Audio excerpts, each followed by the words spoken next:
Le dernier rapport du GIEC en 5 graphiques dans Novetic.fr du 23 mars 2023. Graphique 1. L'avenir de nos enfants. Les enfants nés en 2020 ne connaîtront jamais les conditions climatiques qu'ont connues leurs parents ou grands-parents, y compris dans les scénarios très bas d'émissions futures. Cette nouvelle génération subira au pire une hausse de la température dépassant 3 degrés. Elle affrontera par exemple 7 fois plus d'épisodes de chaleur extrême comparés aux personnes nées en 1960, mais aussi 2 fois plus d'incendies de forêt et de sécheresse et près de 3 fois plus d'inondations et de mauvaises récoltes. Graphique 2. Les objectifs de réduction des émissions restent insuffisants. La trajectoire de réchauffement se situe autour de 3,5 degrés d'ici 2100, avec une marge d'erreur comprise entre 2,2 et 3,5 en fonction des politiques publiques mises en place. La différence entre les courbes souhaitables, jaune et verte, et la courbe tenant compte des politiques publiques est trop importante, ce qui signifie que les ambitions des pays à réduire leurs émissions sont insuffisantes. Graphique 3. Le budget carbone pour rester sous 1,5 de réchauffement serait consommé d'ici 2030. Le budget carbone dans un scénario 1,5 degrés correspond à la quantité maximale d'émissions de gaz à effet de serre que nous pouvons émettre afin de limiter le réchauffement à 1,5 degrés. Or, au rythme actuel d'émissions, nous aurons épuisé notre budget carbone restant dès la fin de la décennie. Si l'on veut donc rester sous cette température, il convient de ne plus extraire le charbon et le pétrole. Graphique 4. La différence entre un réchauffement de 1,5 degré et un réchauffement de 2 degrés. Les différences entre un monde à 1,5 ou à 2 sont considérables. Au-delà de 1,5, nous augmentons le risque de changement pérenne ou irréversible, tel que la disparition des coraux par exemple. À 2 degrés, des points de bascule seront atteints, notamment au niveau des calottes glaciaires, dont la probabilité augmente avec chaque fraction de réchauffement. En réalité, un réchauffement à 2 degrés augmenterait l'irréversibilité des catastrophes. Graphique 5. Des solutions existent. La première des solutions réside dans les diminutions des consommations qui pourraient permettre de réduire les émissions de gaz à effet de serre de 40 à 70% d'ici 2050. Ces diminutions s'accompagneront du développement du solaire et de l'éolien, sachant que ces deux énergies ne seront pas suffisantes sans diminution de la consommation. Sécheresse en France dans brgm.fr du 13 avril 2023.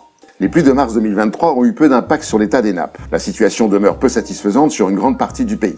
75% des niveaux des nappes restent sous les normales mensuelles, 58% en mars 2022, avec de nombreux secteurs affichant des niveaux bas à très bas. Pour les prochains mois, la recharge 2022-2023 déficitaire risque d'impacter l'ensemble des nappes. Les sécheresses consécutives à ces déficits sont à prévoir. La carte indique notamment les secteurs où le risque de sécheresse est fort et en l'absence de pluies très excédentaires durant le printemps et l'été, les restrictions d'eau souterraine seront vraisemblablement prises en 2023.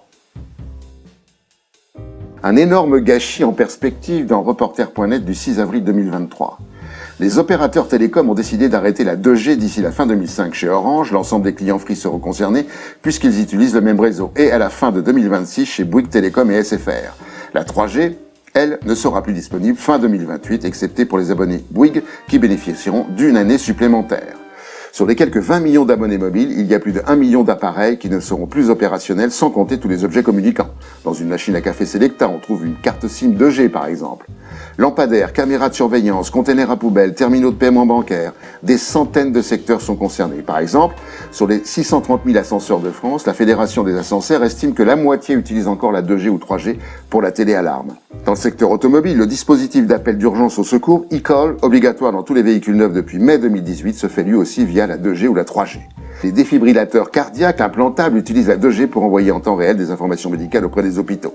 Ce sont des millions de terminaux qui vont être mis au rebut parce qu'on n'arrête pas le progrès, dit-on, mais quel progrès!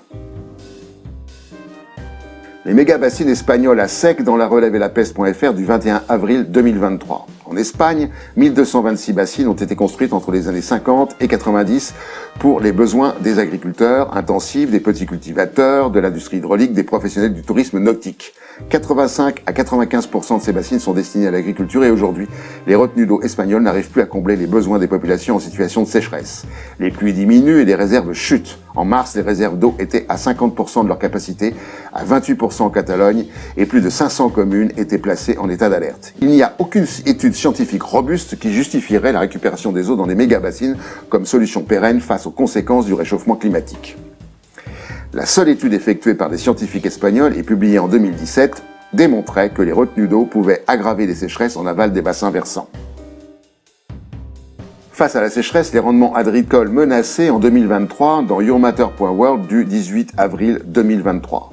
Le 10 juin 2021, une étude menée sur les conséquences de la sécheresse sur la productivité agricole montrait que les pertes agricoles liées à la sécheresse avaient triplé en Europe sur la période 1990-2015 par rapport à la période 1965-1990. En France, d'après une étude datant de septembre 2008, les épisodes de sécheresse ont entraîné des pertes de rendement allant jusqu'à près de 20%. En 2022, les données ont montré des pertes significatives, moins 10 à moins 20% de rendement en moyenne sur le territoire pour les cultures céréalières par exemple, moins 13 à moins 14% sur le maïs. Pour les pommes de terre, on observe en 2022 un rendement au plus bas depuis près de 30 ans. En Tunisie, qui subit aussi une sécheresse inédite, la situation est telle que les agriculteurs sont désormais contraints de laisser leurs terres en jachère. Dans certaines régions, à peine 15% des surfaces cultivées en céréales seront réellement productives. La catastrophe est globale et pèsera forcément sur le monde agricole ainsi que sur les prix agricoles en alimentant une probable inflation des prix alimentaires. En France, comme nous l'avons vu, l'année 2023 commence avec une sécheresse hivernale particulièrement forte et qui vient s'ajouter au déficit hydrologique de 2022. Si les conditions de température sont similaires à celles de 2022, avec un mois de mai et un été très chaud et plutôt sec, les conséquences pourraient s'avérer dramatiques pour l'agriculture française. Et pour finir, la connerie de la semaine.